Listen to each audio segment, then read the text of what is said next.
I've been having the most fun, making the most money, and arguably getting the most attention, the most buzz than I ever have.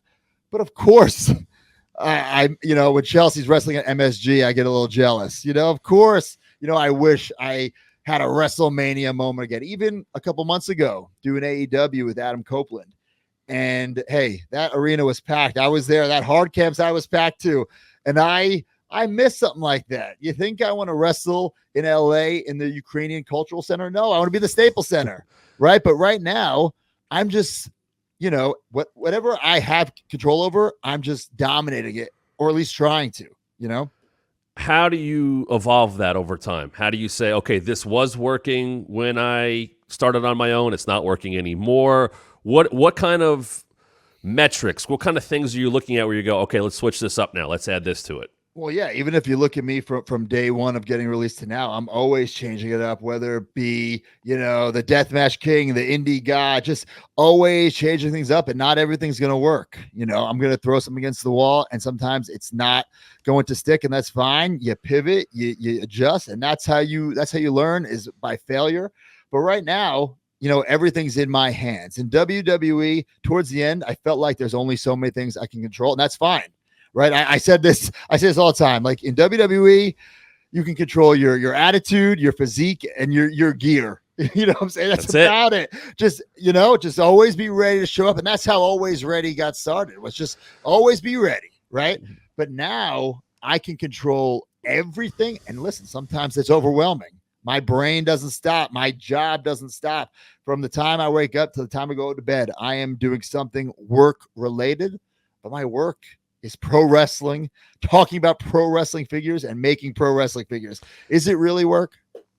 It's not. And I think, I've always felt the same way myself, because we came up on that. How have you used your lifetime of fandom to your advantage, especially in those last few years?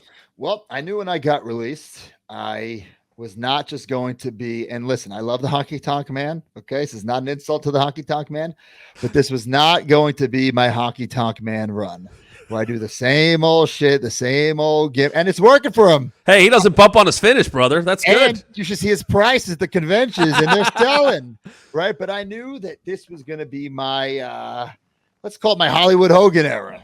My chance to evolve and change everything about me. But how do you do that, right? Especially, like I said, I get fired.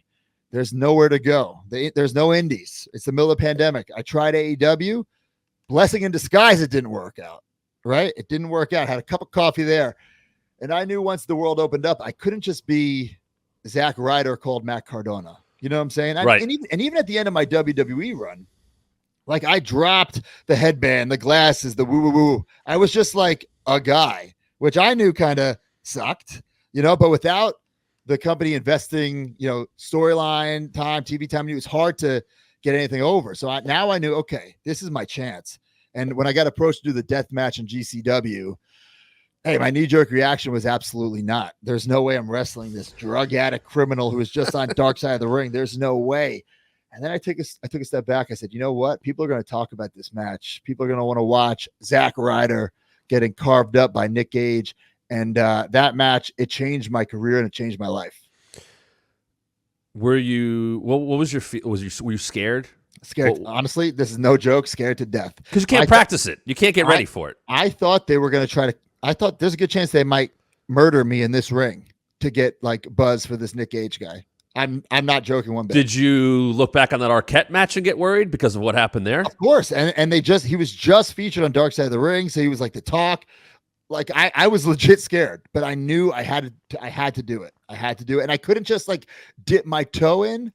This couldn't be a street fight. This had to be a death match. And it was. I want to talk more about GCW and what you're doing now in just a little bit, but I wanted to go back to what you said. You said that the AEW, the first time you're there, not landing there was a blessing in disguise. Why would you say that's the case? So many guys get lost in the shuffle, and I feel like I would have. And if I was just on their show at that time, I feel like I would have been on Dark or whatever those shows were, Elevation. Yeah. And I would not have found myself on the indies. I would not have had that death match. I would not have truly found myself and who Matt Cardona is if I was just stuck there. I think I noticed this when I was in WWE, the 5 years I was there, and we had a little crossover, but it's definitely different. But we both know that for a time, being a fan while being in the business was frowned upon. I was told for a while, we're not going to hire any announcers that know the business. We want them to go in fresh. Right. And I was like, okay, cool. Thank goodness they changed their ways. When did you start to see a shift away from that?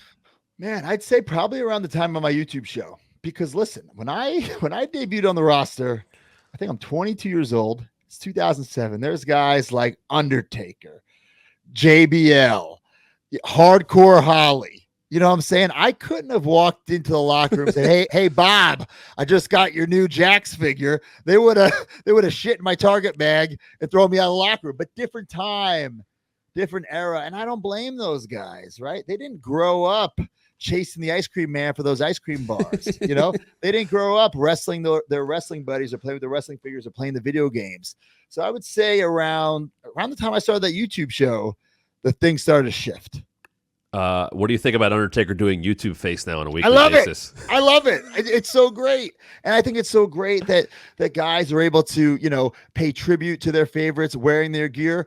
If Zack Ryder ever wore like tribute Shawn Michaels gear, I would have called a mark, probably wouldn't have been allowed to wear it, but I'm glad it's being embraced. Why not?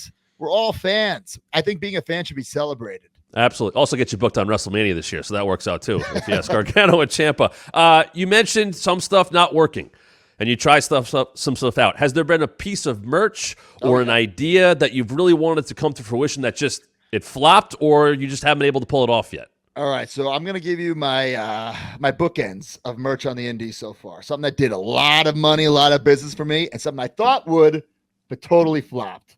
So my match with Nick Gage, I knew I was going to get bloody, right? So I wore a white t-shirt.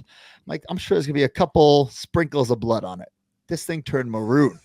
Okay. You couldn't see any white on the shirt. You would have thought I wore a maroon shirt out to the ring that night. And I said, this match, it's something, it's special. That night we trended over UFC, over the Olympics. I'm like, this is special. I got to do something with this. And I'm such a big fan. I contacted the company who makes the WrestleMania plaques for WWE. Oh, yeah. Where they use the ring canvas and the autograph photo. Well, we used my shirt, the bloody shirt, as a canvas, the signed photo. I made like 20 grand off that t-shirt. Okay. Whoa. Off a t-shirt that I spent $15 on. Right. You know what I'm saying? Right. So that was like, oh my God. And from that match, I've had 3 action figures from it. So that's even more money. Right. And that match changed my whole life and career. So I made even more money, you know, in the back end. Now, here's something that I thought would take off, totally flopped. I'm the Deathmatch King. I have a custom crown, right? I thought, what if we make like Burger King style crowns, but it's shaped like my crown, but it fits like a Burger King crown. It's a paper, you know, the hard paper, cardboard-esque, sell for $10. Those things will fly. And I had to get thousands made because it's an original mold. Bro, I can't even give those things away at the merch table. Nobody, like now it's like, whatever you buy, free crown with purchase. Oh, free crown. Did they come with the Zack Ryder Dolph Ziggler stickers still? You still got those lying around anywhere? Well, that's another thing that totally bombed. We thought this is the year, like the end of my YouTube show. We had set it up. Everything I was doing on that show was just working. Right. So I'm like, oh, me and Ziggler, we'll challenge each other for a WrestleMania match, New York, New Jersey. It's going to happen. We made all these stickers, these like yin yang stickers. And the plan was people would like put them all over New York, New Jersey. Like those Obey stickers were popular at the time. It didn't work out because people were like putting them on their PlayStation, you know, or their laptops. And B, this is when the Zack Ryder, you know, push off the stage of the wheelchair kind of killed off all my momentum. So I wasted all this money on stickers, and then Ziggler ended up having a match at WrestleMania, and then I watched the show from Miz's press box that he bought his family.